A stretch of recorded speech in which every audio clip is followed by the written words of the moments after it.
Hello students, welcome to one IQ।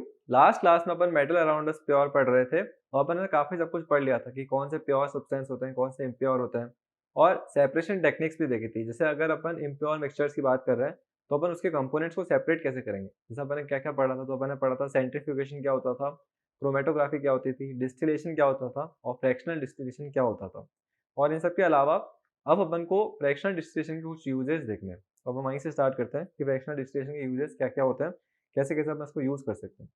तो सबसे पहले अगर अपन किसी को बच्चे को पता नहीं है कि फ्रैक्शनल डिस्टिलेशन क्या होता है तो मैं थोड़ा सा बता देता हूँ।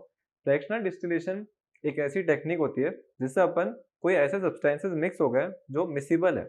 मिसिबल का मतलब क्या होता है, जो अच्छे से मिक्स हो गए। मतलब जैसे मैंने बोला एल्कोहल है और वाटर है, इनका जो मिक्सचर होता है ना वो एक दूसरे में सॉल्युबल होता है, अच्छे से मिक्स हो जाता है। तो अगर अच्छे से मिक्स हो गए तो इनको बोलते हैं मिसिबल मिक्सचर, है ना। ये एक तरीके से मिसिबल है।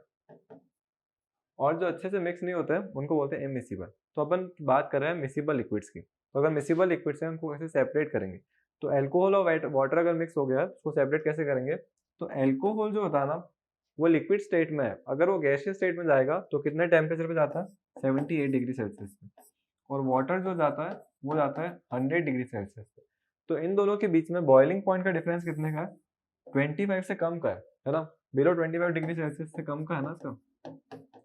तो ऐसे जो मिक्सचर्स होते हैं जिसमें बॉइलिंग पॉइंट का डिफरेंस जो होता है वो 25 डिग्री सेल्सियस से कम का होता है, उसमें अपन टेक्निक यूज करेंगे फ्रैक्शनल डिस्टिलेशन। ये वाला लिख देते हैं यहाँ पे, फ्रैक्शनल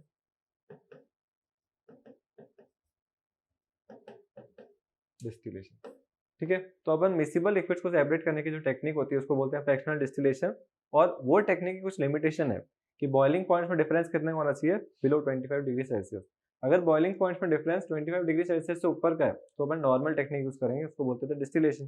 तो वो होती थी डिस्टिलेशन, अपन अब पढ़ रहे हैं फ्रैक्शनल डिस्टिलेशन। और इससे अपन सेपरेट कर लेंगे, क्या करते थे एक बार अपैरेटस का थोड़ा बहुत सेटअप देख लेते हैं।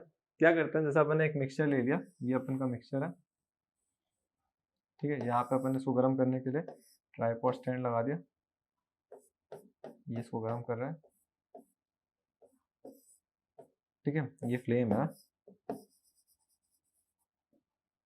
यहाँ पे ये पूरा अपन का पड़ा मिक्सचर, कौन सा, H2O और अल्कोहल।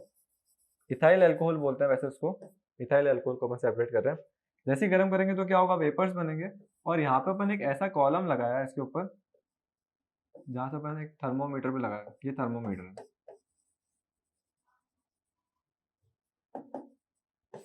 ठीक है, अब यहाँ से जो वेपर्स निकलेंगे ना ये ऊपर राइज करेंगे। ऊपर राइज करेंगे, अपन ने मान लिया कि अपन ने टेम्परेचर रखा है 80 डिग्री सेल्सियस गैस के यहाँ पे, और उसको गर्म करा 80 डिग्री सेल्सियस का है।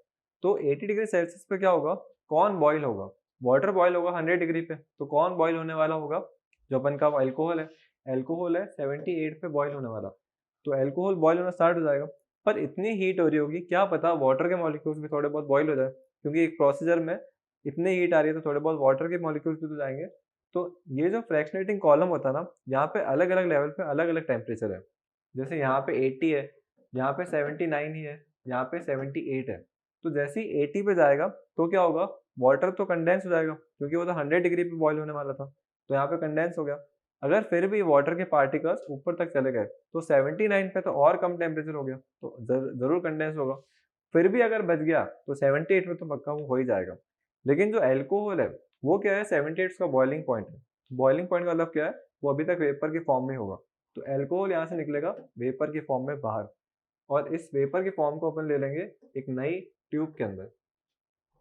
ठीक है, और उसको यहाँ पे कर लेंगे इकट्ठा। इस ट्यूब के ऊपर एक वाटर जैकेट भी लगाएंगे। वाटर जैकेट का मतलब क्या होता है, जैसे ये पाइप है, इस पाइप के अक्रॉस मैंने बर्फ का एक पैकेट लगा दिया, पूरा बर्फ का पैकेट। तो क्या होगा, इस पाइप में से जो भी पानी जाएगा ना उसको टेम्परेचर जो होगा थोड़ा ठंडा मिलेगा, क्योंकि बर्फ के पैकेट की वजह से टेम्परेचर पूरा कूल डाउन हो गया। उसी को बोलते हैं वाटर जैकेट। तो मैंने एक बर्फ का पैकेट लगा दिया। तो बर्फ का पैकेट लगा के अपने कुछ और भी बोल सकते हैं कि मैंने इसमें एक पाइप में से होल करा। ठीक है, ऐसा एक होल करा, यहाँ से कूल वाटर अंदर जा रहा है और यहाँ से हॉट वाटर बाहर आ रहा है, क्योंकि पूरा जो गर्मी होगी वो तो इसके वेपर्स ले लेंगे। तो ये कूल वाटर इसके अंदर से पूरा फ्लो होते हुए जाता है और यहाँ से वो एग्जिट करता है, ठीक है। तो ये इन है, ये आउट है, और इसकी वजह से एक वाटर जैकेट क्रिएट हो गया। और ये जो वेपर्स आएंगे ना, यहाँ पे आके कूल डाउन जाएंगे, और वेपर्स कभी भी कूल डाउन होते हैं तो उनकी स्टेट चेंज हो जाती है और वो हो जाती है लिक्विड। तो यहाँ पे मिल जाएगा अपन को एल्कोहल। तो ये पूरा प्रोसीजर होता था फ्रैक्शनल डिस्टिलेशन का, जो अपन कल पूरे पढ़ चुके थे। अब फ्रैक्शनल डिस्टिलेशन की हेल्प से अपन बहुत सारी चीजें को सेपरेट कर सकते हैं। जैसे पेट्रोलियम के प्रोडक्ट्स होते हैं ना, पेट्रोलियम के केरोसिन, डीजल और ये सब, उनको सेपरेट कर सकते हैं। और अपन की जो आसपास एयर होती है ना, ये सिर्फ एयर नहीं होती, इसमें बहुत सारी गैसेस होती है। जैसे इसमें इसमें क्या क्या होता है, इसमें नाइट्रोजन होती है, इसमें ऑक्सीजन होती है, इसमें कार्बन डाइऑक्साइड है, इसमें H2S गैस भी है, ऐसे बहुत सारी गैसेस है, आर्गन भी है, हीलियम भी है। तो अपन को इसके कंपोनेंट्स को सेपरेट करना है, ठीक है। मेन कंपोनेंट्स कौन कौन से हैं? आर्गन, हीलियम, ऑक्सीजन, नाइट्रोजन, है ना। कार्बन डाइऑक्साइड भी है ऐसे तो, वैसे तो ये है। सबसे मैक्सिमम अमाउंट में कौन सी गैस होती है? तो वो होती है नाइट्रोजन। अपन के एटमॉस्फेयर में सबसे मैक्सिमम कौन सी गैस है? तो वो है नाइट्रोजन। तो अपन अब क्या पढ़ने वाले हैं? अपन पढ़ने वाले हैं कि वॉट मतलब फ्रैक्शनल डिस्टिलेशन से एयर के कंपोनेंट्स को कैसे सेपरेट करते हैं। तो एक बार उसको स्टार्ट करते हैं, ठीक है। ये पूरा उसका सेटअप है कि अपन यहाँ से ये सब करने वाले हैं, ठीक है। पर इस सेटअप को अपन थोड़ा साइड रखते हैं, अपन हेडिंग लिख देते हैं एक बार कि हेडिंग क्या है अपन की, ठीक है।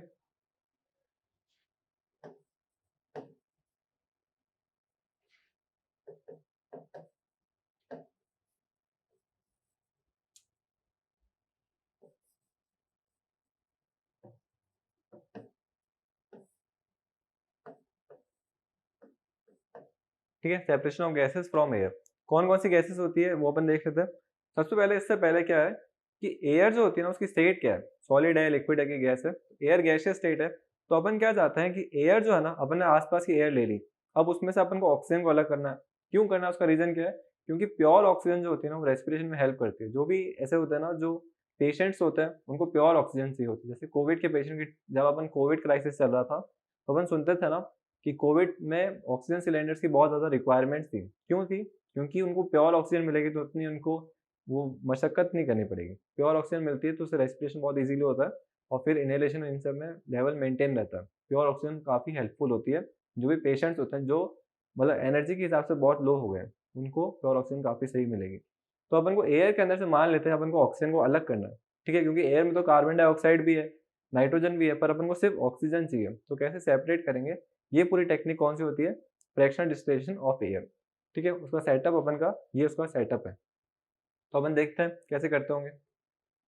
तो कुछ पहले एक इनिशियल स्टेप्स होते हैं जिसमें अपन कुछ चीज़ों को पहले से ही रिमूव कर देते हैं। जैसे कौन-कौन सी चीज़ों को पहले से रिमूव कर देते हैं? जैसे मैंने बोला कि एयर को सबसे पहले वॉश करेंगे। एयर को वॉश कैसे करेंगे? पानी से। जैसे मैंने एक ले लिया, मैंने टैंक ले लिया, उसमें एयर के बबल डाले। बबल डालेंगे तो सारी बबल्स जो होगी पानी में तो सॉल्युबल नहीं होगी। लेकिन पानी में आने की वजह से क्या होगा? जो एयर के अंदर डस्ट होगी ना, वो पानी में सॉल्युबल होगी, मिक्स हो जाएगी वाटर के अंदर, और बबल्स ऊपर राइज़ कर लेंगे। फिर अपन बबल्स को अलग कर देंगे, तो उसका मतलब डस्ट को अपन ने हटा दिया। तो अपन पहले कुछ करते हैं, कुछ चीज़ों को पहले ही रिमूव कर देते हैं एयर में से। किन-किन चीज़ों को रिमूव करते हैं? रिमूवल ऑफ डस्ट, ठीक है। एयर में कुछ वाटर पार्टिकल्स भी होते हैं, H2O के वेपर्स भी होते हैं, उनको भी रिमूव करना होता है, और कार्बन डाइऑक्साइड को, ठीक है। इन सबको अपन पहले से ही रिमूव कर देते हैं फर्स्ट स्टेप में। तो अपन H2O को क्यों हटाते हैं और CO2 को क्यों हटाते हैं? इसका रीज़न है, क्योंकि अपन जो एयर का पूरा फ्रैक्शनल डिस्टिलेशन कॉलम वाला जो एक्सपेरिमेंट करेंगे ना, उसमें टेम्परेचर अपन बहुत माइनस तक ले जाएँगे, और माइनस तक में कार्बन डाइऑक्साइड जो होती है ना, वो सब्लिमेशन करती है। क्या होता है? गैस से सीधा सॉलिड में जाएगी। अब ये गैस है, सीधा इसकी आइस बन जाएगी, तो ये तो अपन की पाइप्स को ब्लॉक कर देगी ना, तो प्रॉब्लम क्रिएट करेगी। वैसे ही H2O है, ये भी सॉलिड बन जाएगा, क्योंकि बर्फ बन जाएगी, आइस क्यूब बन जाएंगे ना इसके, तो ये भी प्रॉब्लम करेंगे। तो इनको अपन पहले से ही हटा देते हैं कि तुम बाद में जाके प्रॉब्लम करोगे, तो अभी से हट जाओ। तो इनको हटा दिया अपन ने। अब आ गई अपन के पास में एक तरीके से एयर जो है। अब एयर में कौन कौन से कंपोनेंट्स बचे हैं? तो एयर के अंदर मेनली कंपोनेंट्स बचे हैं नाइट्रोजन, ऑक्सीजन और आर्गन, ठीक है। मेन में अपन के पास में यही बचा, हीलियम भी बचा, तो ये अपने कंपोनेंट्स बचे। और हमको रिक्वायरमेंट है नाइट्रोजन और ऑक्सीजन को अलग करने की। ये देखते हैं अपन को नाइट्रोजन और ऑक्सीजन कैसे अलग करते हैं अब इस एयर में से। तो फर्स्ट स्टेप क्या होता है? ये एयर इनपुट है, ठीक है। यहाँ पे वो वाली एयर इनपुट कर रहे हैं अपन जो कार्बन डाइऑक्साइड और वाटर वाली नहीं है, ठीक है। अपन ने इन दोनों को पहले ही हटा दिया, क्योंकि आगे जाके पाइप को ब्लॉक करते हैं। इसको इसमें डाला, यहाँ पे क्या कर रहा है? Air under high pressure. Air under high pressure का मतलब क्या है, एक ऐसा चैम्बर है जिसमें एयर गई है, यहाँ से कंप्रेस कर रहे हैं उसको, बहुत हाई प्रेशर से कंप्रेस कर रहे हैं, ऐसा होता है वो, ये, ठीक है, ये एयर के पार्टिकल्स है, ठीक है, इसको बहुत हाई प्रेशर पे कंप्रेस कर रहे हैं। तो ये जो होगा ना, प्रेशर जो होगा इतना राइज करवाएंगे, इसको इतना कंप्रेस करेंगे तो टेम्परेचर इंक्रीज हो जाता है। तो कभी भी आप कंप्रेस करोगे ना, इन सबको हटा देते हैं, वहाँ पे लिखना भी तो पड़ेगा, एक्सप्लेन भी तो करना, तो इन सबको थोड़ा हटा देते हैं। Removal of dust H2CO2 first step होता है।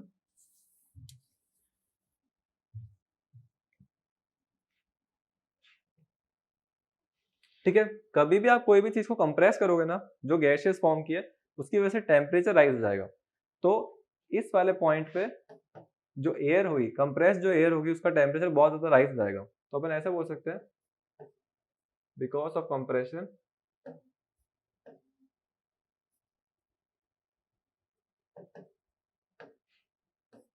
द टेम्परेचर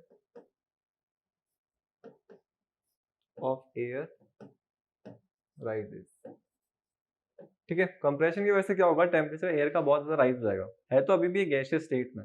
अब इसके बाद में ये कंप्रेस्ड एयर नीचे जा रही है, ठीक है, कंप्रेस्ड एयर, इसका मतलब टेम्परेचर बहुत ज्यादा है, इसका मतलब एयर बहुत गर्म है, तो ये अभी बहुत गर्म हवा इसके नीचे गई है, इस वाले चैम्बर में, ठीक है, इस वाले चैम्बर में गई है बहुत ज्यादा हॉट एयर। अब अपन इस चैम्बर में, पर इस चैम्बर को आप ढंग से देखो, यहाँ क्या लिखा हुआ है, वाटर इन और वाटर आउट,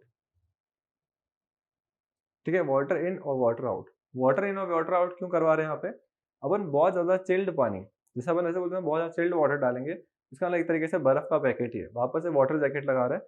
बहुत ज्यादा चिल्ड वाटर होगा तो वो क्या करेगा, जो गर्म हवा यहाँ पे आई है ना, उसका टेम्परेचर कूल डाउन कर देगा, ठीक है, कूल डाउन कर लेगा, उसका टेम्परेचर डिक्रीज कर देगा। तो जो गर्म हवा यहाँ से पूरी आई, वाटर जैकेट की वजह से जो एयर थी उसकी टेम्परेचर क्या हो गया, ठंडा हो गया। तो अब जो यहाँ पे जो एयर आ रही है, जो ये वाली एयर अब जाएगी, उसका कंप्रेशन तो उतना ही मेंटेन है, पर उसका टेम्परेचर अब उतना गर्म नहीं रहा है, वो ठंडी हो चुकी है। तो इसको अपन बोल सकते हैं ये कूल और कंप्रेस्ड है।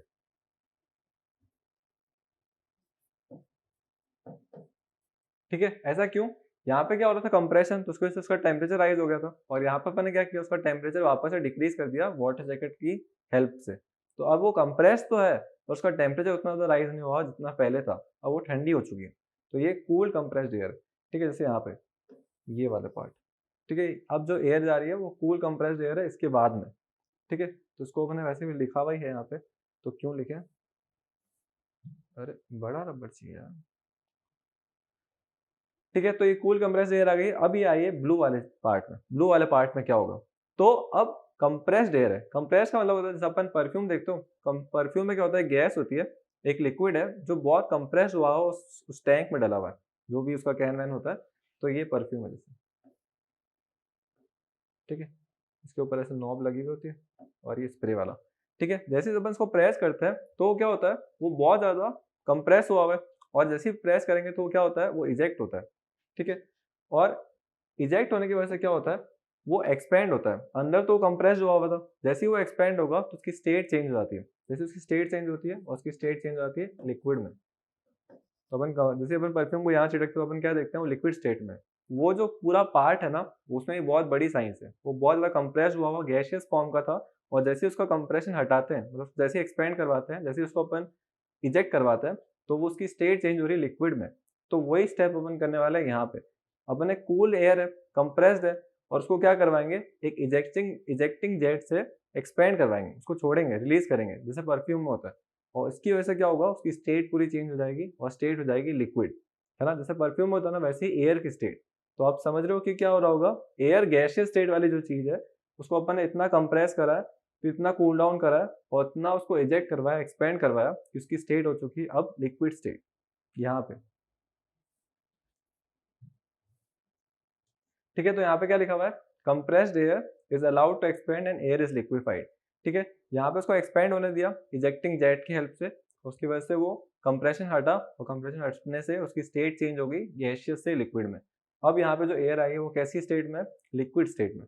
अब लिक्विड स्टेट में है तो क्या करेंगे, उसको फ्रैक्शनेटिंग कॉलम में डालेंगे, फ्रैक्शनेटिंग कॉलम पे अलग अलग टेम्परेचर मेंटेन है, यहाँ पे -185 है, फिर यहाँ पे -187 है, फिर -190 आ गया जैसे कि, और जिसका टेम्परेचर -185 पे बॉईल होने का है, ठीक है, जैसे यहाँ पे जो एयर आएगी ना उसमें तो सब कुछ है, उसमें O2 भी है, उसमें नाइट्रोजन भी है। तो जो ऐसी गैस है जो -190 पे बॉयल हो जाएगी, बॉयल हो जाएगी इसका मतलब क्या है, उसकी लिक्विड स्टेट से गैसियस स्टेट में चेंज हो जाएगा, वो यहाँ से बाहर निकल जाएगी। और जो -185 पे बॉयल होने वाली होगी वो यहाँ से बाहर निकल जाएगी। तो -185 पे कौन निकलेगी? ऑक्सीजन। और -190 पे कौन निकलेगी? नाइट्रोजन। तो ऑक्सीजन भी सेपरेट आउट होगी और नाइट्रोजन भी सेपरेट आउट होगी। यहाँ पे अपन एक कंटेनर ले लेंगे और उस कंटेनर में सिर्फ ऑक्सीजन आ रही होगी, और यहाँ पे कंटेनर ले लेंगे, उस कंटेनर में सिर्फ नाइट्रोजन आ रही होगी। तो ये पूरा प्रोसेसर होता है। क्या क्या प्रोसेसर है स्टार्टिंग से देखते हैं। सबसे पहले एयर का कंप्रेशन हुआ, ठीक है, उसको हाई प्रेशर पे कंप्रेस किया। कंप्रेशन की वजह से उसका टेम्परेचर बहुत ज़्यादा बढ़ गया, ठीक है, वो गर्म हवा हो गई। गर्म हवा यहाँ से आई, गर्म हवा को मैंने कूल डाउन कैसे किया? वाटर जैकेट की हेल्प से। वाटर जैकेट क्या होता है? एक जगह से बहुत ठंडा पानी आता है, एक जगह से ठंडा पानी वापस आता है, और उसकी वजह से आसपास की सराउंडिंग जो होती है बहुत ठंडी हो जाती है, और जब एयर यहाँ से पास होती है तो वो ठंडी होते हुए जाती है। तो ये ठंडी होते हुए यहाँ पे आई, फिर अपन इसको एक्सपेंड करवाया, जैसे अपन जेट से रिलीज करवाते हैं वैसे, ठीक है, स्प्रे की तरह। जैसे ही इसको एक्सपेंड करवाया, इसकी स्टेट चेंज हो गई लिक्विफिकेशन में। जैसा अपन देखते हैं स्प्रे की बॉटल में, है ना, वो अंदर गैस है और जैसे ही बाहर आती है वो लिक्विड स्टेट में चेंज हो जाता है। तो कोई भी कंप्रेस चीज जो होती है उसको अपन रिलीज करेंगे ना, तो उसकी एनर्जी जो होती है ना वो कम हो जाती है, और उसको वापस एनर्जी मेंटेन करने के लिए अपने पार्टिकल्स लेनी पड़ेगी। पार्टिकल्स की एनर्जी लेगी तो गैसियस स्टेट की पार्टिकल्स की एनर्जी ले लोगे तो लिक्विड स्टेट में कन्वर्ट हो जाएगा। तो ये लिक्विड स्टेट बन गया, और लिक्विड स्टेट को अपन फिर अलग अलग टेम्परेचर के अकॉर्डिंग बॉईल करवा देते हैं, है ना। फिर जहाँ पे जो गैस रिलीज हो रही होगी वो वहाँ पे चली जाएगी। तो ये पूरा होता है। ये ऐसा नहीं कि एक बार ही होता है, ऐसा रिपीटेड होता रहता है, और रिपीटेड होने की वजह से सारे कंपोनेंट्स गैस के अलग अलग हो जाते हैं।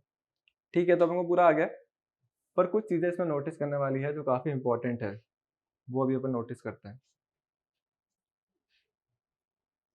ठीक है, कुछ चीज़ें क्या, आप टेम्परेचर देखो इनके बॉइलिंग के, माइनस का 185 और माइनस का 190 बहुत ही ज़्यादा है। जैसे माइनस, जैसे कहीं कहीं पे विंटर्स होते हैं, जैसे जो नॉर्थन एरियाज के लोग होंगे उनको पता होगा कि टेम्परेचर होता है सर्दियों में मिनिमम इतना पड़ता होगा, 8 डिग्री सेल्सियस होता है अपन के आसपास, और अपन को बहुत ठंड लगने लग जाती है। और फिर कभी कभार जैसे जो नॉर्थन, बहुत ज़्यादा नॉर्थन है, जैसे हिमाचल प्रदेश हो गया, कुल्लू मनाली वाले हो गए, उनके सर्दियों के टाइम में माइनस में भी चला जाता है इतना टेम्परेचर।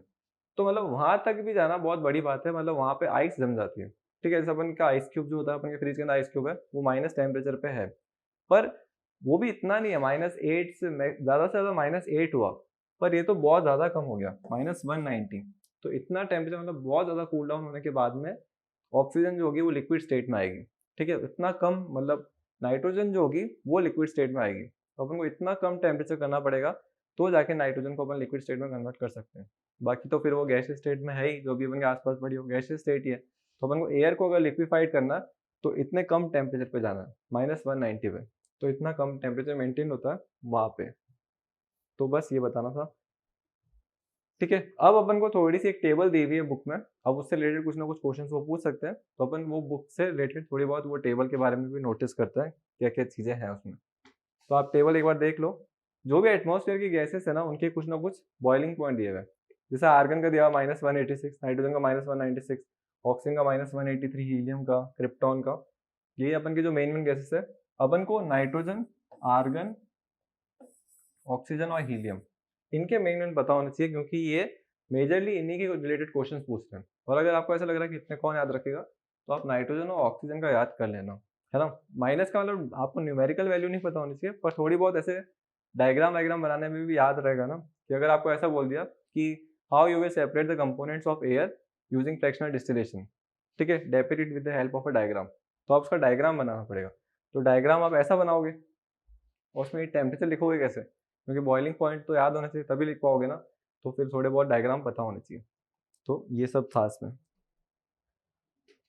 ठीक है, इसमें आर्गन भी आ रहा है, नाइट्रोजन भी आ रहा है, ऑक्सीजन भी आ रहा है, हीलियम भी आ रहा है। तो अपन को मेन ये सब पता होना चाहिए कि फ्रैक्शनल डिस्टिलेशन की हेल्प से अपन चीज़ों को सेपरेट कर सकते हैं, और वो गैसियस फॉर्म में अपन देखा ही है ये। आप सबके टेम्परेचर डिफरेंस देखोगे, जैसे आप ऑक्सीजन और नाइट्रोजन का देखो, टेम्परेचर डिफरेंस 13 के आसपास है, 25 डिग्री से कम सेल्सियस का है, तभी अपन यूज़ करें फ्रैक्शनल डिस्टिलेशन। ठीक है, तो ये अपन का पूरा होता है कि फ्रैक्शनल डिस्टिलेशन के यूज़ क्या क्या थे। अपन पेट्रोलियम के प्रोडक्ट्स को भी यूज़ कर सकते हैं, सेपरेट कर सकते हैं। ठीक है, पेट्रोलियम के प्रोडक्ट्स कौन कौन होते हैं, जैसे फर्स्ट पेट्रोल खुद, सेकंड केरोसिन, फिर थर्ड डीजल, फिर फोर्थ पैराफिन वैक्स, वैक्स लिख देता हूँ। ऐसे और भी बहुत सारे प्रोडक्ट्स होते हैं। मतलब हमको पता चल गया कि नीचे अपन की ऑयल है, क्रूड ऑयल होता है, क्रूड ऑयल मतलब कच्चा तेल है। फिर उसको अपन को ऐसा करना है, उसके ऊपर ऐसा कुछ फंक्शंस करना है कि उस क्रूड ऑयल में से पेट्रोल को अलग करना है, केरोसिन को अलग करना है, पैराफिन वैक्स को अलग करना है, डीजल को अलग करना है, इन सबको अपन को अलग-अलग करना होता है। तो वो जो पूरा प्रोसीजर होता है वो भी फ्रैक्शनल डिस्टिलेशन पे ही वर्क्ड होता है।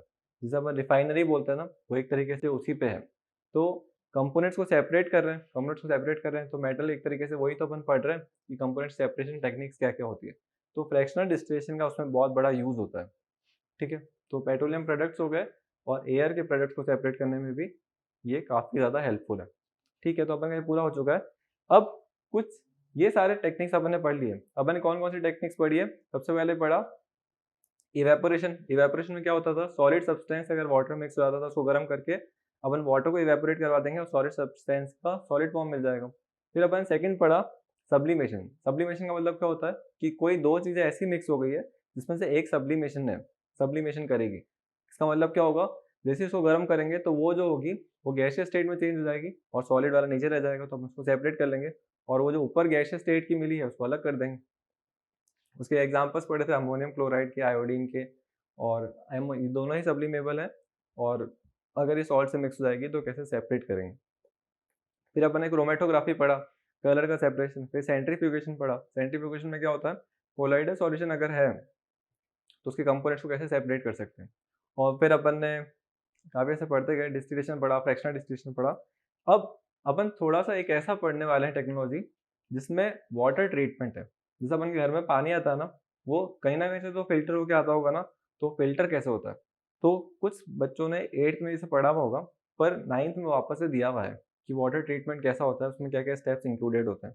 तो अपन थोड़ा-सा वो भी पढ़ लेते हैं। वो पूरा डायग्राम बेस्ड ही है, तो अपन सिर्फ डायग्राम ही पढ़ेंगे और बस थोड़ा-सा ऊपर से ही देखना है। ऐसा नहीं कि अपन एग्ज़ाम में लर्न करके जा रहे हैं, अरे ये तो आ सकता है क्वेश्चन 4 मार्क का, इतना बड़ा नहीं आएगा। बस हमको थोड़े बहुत इसके स्टेप्स पता होने चाहिए। तो क्या-क्या होता है? जैसे एक रिज़र्वॉयर है, रिज़र्वॉयर का मतलब क्या है? यहाँ पे अपन ने वाटर ले लिया, वाटर में सारा कचरा वाला पानी है, ठीक है? तो ये जो वाटर है, ये एक तरीके से इम्प्योर है। इसमें बहुत सारा डस्ट पार्टिकल्स और सब कुछ है।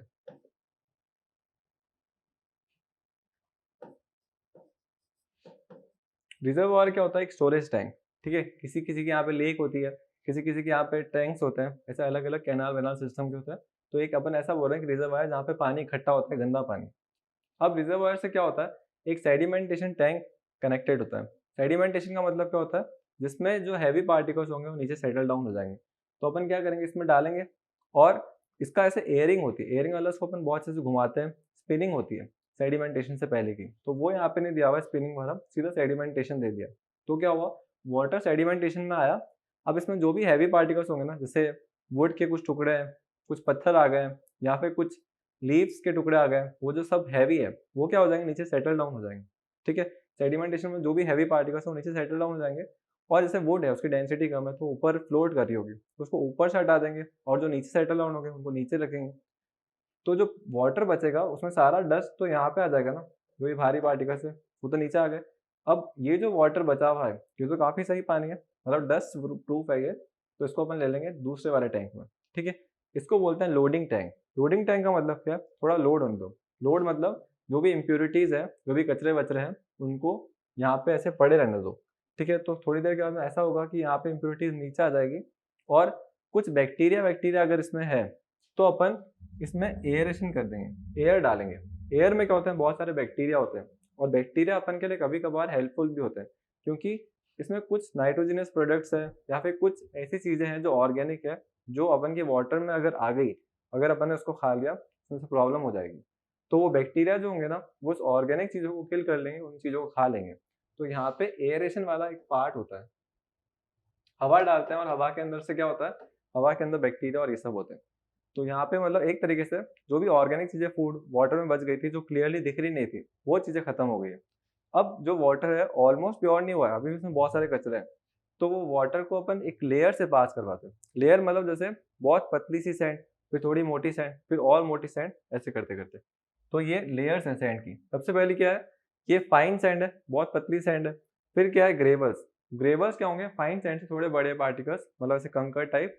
और उसके बाद में आता है कोर्स ग्रेवल, थोड़े और बड़े कंकर। तो ये पानी यहाँ से गया फाइन सैंड में से, तो प्योर हो गया। थोड़ा और मतलब एक तरीके से जैसे अपन स्ट्रेनर बोलते हैं ना, वैसे स्ट्रेनर टाइप है, छन्नी टाइप है ये। तो ये पानी प्योर हुआ, फिर और प्योर हुआ, सबसे ज़्यादा प्योर हो गया, क्योंकि 3 लेयर से गया है, 3 तरीके से छन्नियों से गया है ये, और पूरा वाटर छन्नी होके यहाँ पे आया, इधर आ गया। अब फिर भी कुछ पार्टिकल्स ऐसे होंगे ना जो अपन को दिख नहीं रहे, जैसे कुछ बैक्टीरिया आ गए इसमें, या फिर कुछ ऐसे माइक्रो ऑर्गेनिज्म जो अपन को फिल्टर अच्छे से नहीं दिख रहे हैं। तो अपन इस वाटर को लेंगे और इसमें क्लोरीन गैस डाल देते हैं, Cl2। ठीक है, क्लोरीन गैस क्या करती है, उन बैक्टीरिया को किल कर देगी। तो इस स्टेप को बोलते हैं क्लोरीनेशन। अब वो पूरा बैक्टीरिया भी किल हो चुके हैं, अब ये अपन की हाउस सप्लाई में डायरेक्टली आएगा। तो ये सारे स्टेप्स होते हैं मेन मेन स्टेप। इसमें बहुत सारे स्टेप्स इसमें इंक्लूडेड नहीं है, पर सारे जो ऊपर से मेन मेन स्टेप्स होते हैं ना, वो सारे इंक्लूडेड है। तो वही रिजर्वॉयर के अंदर सारा वाटर होगा, सेडिमेंटेशन टैंक में जाएगा, सेडिमेंटेशन में लोड होने देंगे, मतलब कि पार्टिकल सारे नीचे सेटल डाउन हो जाए। फिर दूसरे टैंक में जाएगा लोडिंग टैंक, उसमें अपन एयरिंग करवाएंगे। एयरिंग से क्या होता है, बैक्टीरिया आ जाता है, और बैक्टीरिया जो प्रोडक्ट्स हैं, जो यूजफुल प्रोडक्ट्स हैं बैक्टीरिया के लिए, उनको खा लेंगे, और बैक्टीरिया इसमें अभी भी रहेगा। फिर अपन इसको इधर से 3 लेयर से सेपरेट करवा के इधर ले लेंगे। बैक्टीरिया बैक्टीरिया अगर उस टैंक में आएंगे तो क्लोरीनेशन की वजह से वो बैक्टीरिया भी किल हो जाएगा, और फाइनली अपन को यहाँ पे ही मिल जाएगा। फिर इसको अपन को आराम से हटाना, फिर ये अपन के घर में यूज़ के लिए हो गया है, काम का हो गया। ठीक है, तो ये पूरा प्रोसेस होता है वाटर ट्रीटमेंट का। उसको एक बार अपन हेडिंग दे देते हैं, वाटर ट्रीटमेंट।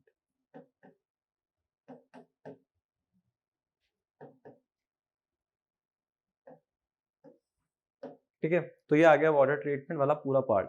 तो वाटर ट्रीटमेंट कोई सेपरेशन टेक्निक नहीं है। वाटर ट्रीटमेंट जो है सबसे मिक्सचर्स को अपन सेपरेट ही कर रहे हैं, एक तरीके से अपन प्योरिफिकेशन कर रहे हैं किसी कंपाउंड का, तो तभी मेटल अराउंड अस प्योर में थोड़ा बहुत इसका भी रोल है।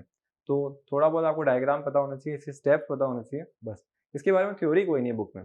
ठीक है, थ्योरी रिलेटेड कुछ क्वेश्चन हो सकते हैं, जैसे अपन ऐसे पूछ सकते हैं, what is the role of sedimentation tank in the treatment of water. तो अपन सेडिमेंटेशन टैंक का यूज क्या होता है ट्रीटमेंट वाले को बताना पड़ेगा पूरा।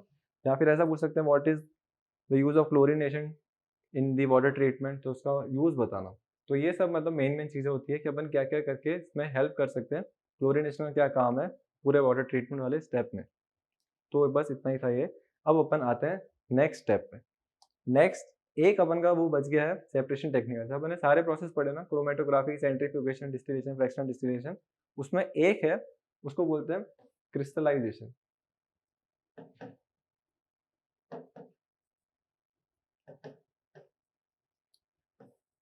ठीक है, क्रिस्टलाइजेशन जो है ना प्रोसेस, काफी इंपॉर्टेंट प्रोसेस है, और क्रिस्टलाइजेशन से अपन कोई भी चीज का प्योर फॉर्म निकाल सकते हैं। ठीक है, तो अपन को ये हेल्प करता है टू एक्सट्रैक्ट प्योरेस्ट फॉर्म।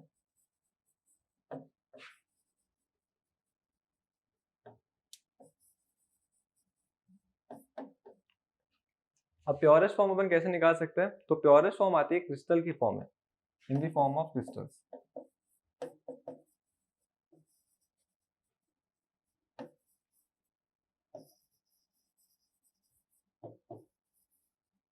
अब इसका प्रोसीजर देखते हैं थोड़ा बहुत कैसे कैसे।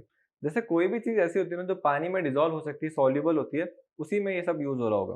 कैसे हो रहा होगा, जैसे मैंने वैसे बोला कि अपन का सॉल्ट कहाँ से आता है, तो सॉल्ट जो होता है वो जनरली कहाँ से आता है, सॉल्ट लेक्स होती है कुछ ना कुछ, वहां से आता है, या फिर ओशन वाटर जो होता है उसमें बहुत ज्यादा सॉल्ट होता है, तो वहां से एक्सट्रैक्ट होता है।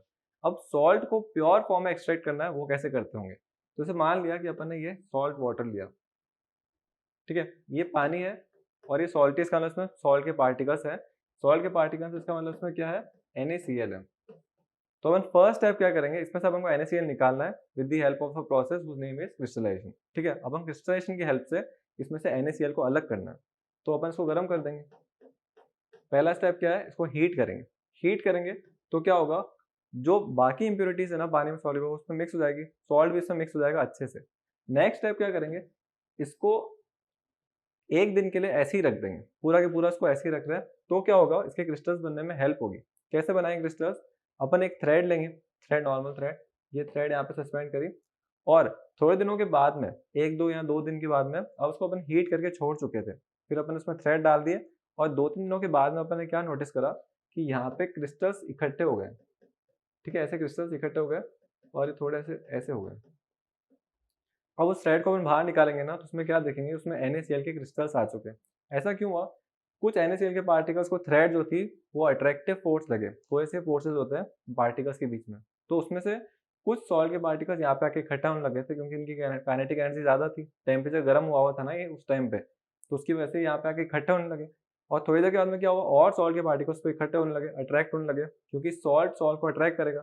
ऐसे करते करते सारा NaCl इस पे थ्रेड पे आ गया, और थ्रेड को मैंने बाहर निकाला तो पूरा NaCl था, है ना? तो इस तरीके से अपन क्रिस्टल फॉर्म में किसी भी चीज़ को ला सकते हैं। जैसे क्रिस्टल फॉर्म में सबसे फर्स्ट स्टेप क्या होगा, अपन उसको गर्म करेंगे, फिर उसका सस्पेंडेड जो मतलब जो भी मैंने गर्म करा है उसको थोड़े दिनों के लिए रख देंगे, और उसमें एक थ्रेड डाल के रखेंगे, या फिर अलग-अलग चीज़ों के लिए अलग-अलग होता है। NaCl के लिए अपन थ्रेड डाल देते हैं, कॉपर सल्फेट के लिए ऐसे ही रख देते हैं, क्रिस्टल फॉर्म आ जाती है।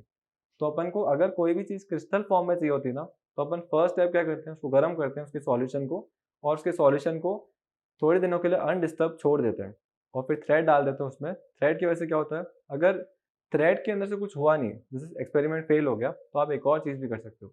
उस थ्रेड पे उस क्रिस्टल्स के थोड़े बहुत पहले से ही लगा दो पार्टिकल्स। जैसे मेरे को ऐसे करना है कि मैंने देखा कि थ्रेड लगाया था पर ऐसे क्रिस्टल्स नहीं आए, तो उसका मतलब एक्सपेरिमेंट फेल हो गया। तो उसका मतलब ऐसा फेल नहीं हुआ है, क्या करो, थ्रेड को पहले से ही थोड़ा सॉल्ट, जो अपने घर में नॉर्मल सॉल्ट पड़ा है उसको उस पे रब कर दो, और फिर थ्रेड रखो। फिर क्या नोटिस करोगे कि यहाँ पे वो सॉल्ट इकट्ठा होने लग गया।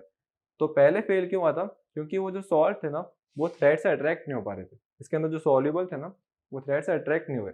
तो अपन ने थ्रेड पे पहले से ही सॉल्ट लगा दिया, और उसके बाद में वो अट्रैक्ट हो गए। तो सॉल्ट अगर होगा तो ज़्यादा ईज़िली अट्रैक्ट हो जाएँगे। तो ये सेपरेशन जो टेक्निक होती है, कोई भी सॉल्यूशन में से उसके क्रिस्टल निकालने को, इसको अपन बोलते हैं क्रिस्टलाइजेशन। तो अपन ऐसा बोल सकते हैं,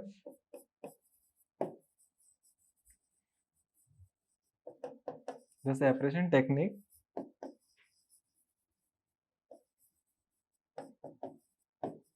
टू सेपरेट, इसको हटा देता हूँ ना अब।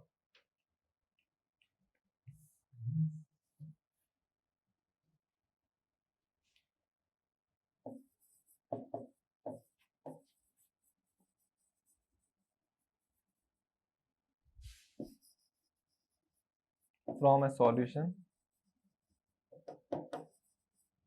इन द फॉर्म ऑफ क्रिस्टल।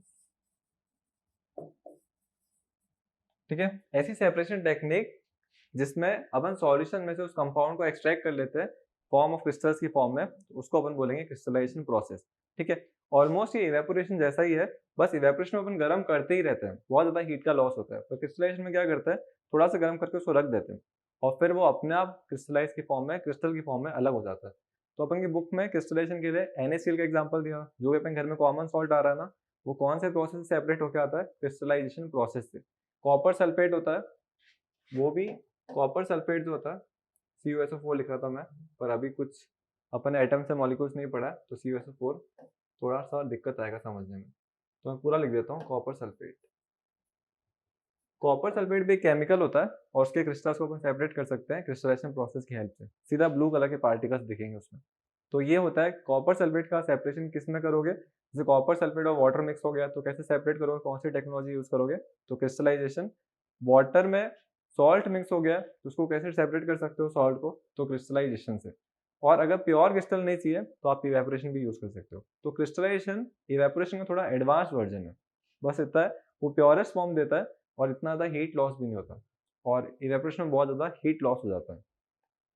ठीक है, तो ये अपन को पूरा पता चल गया। तो आज अपन ने क्या-क्या कर लिया, अपन ने पढ़ लिया फ्रैक्शनल डिस्टिलेशन के यूजेस, एयर का जो अपन सेपरेट कर सकते हैं कंपोनेंट उसको पढ़ा, और उसके बाद सेकंड कंपोनेंट भी पढ़ा कि पेट्रोलियम के प्रोडक्ट्स को भी सेपरेट कर सकते हैं।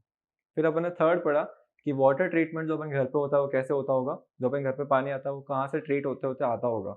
सेडिमेंटेशन टैंक होता था, लोडिंग टैंक होता था, फिर सैंड की लेयर्स होती थी, वहाँ से पास होता था, और लास्ट में क्लोरीनेशन होता था। और फिर अपन ने यहाँ पे पढ़ा है क्रिस्टलाइजेशन प्रोसेस।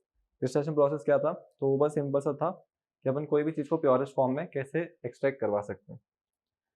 ठीक है, तो आज के लिए बहुत है। Thank you.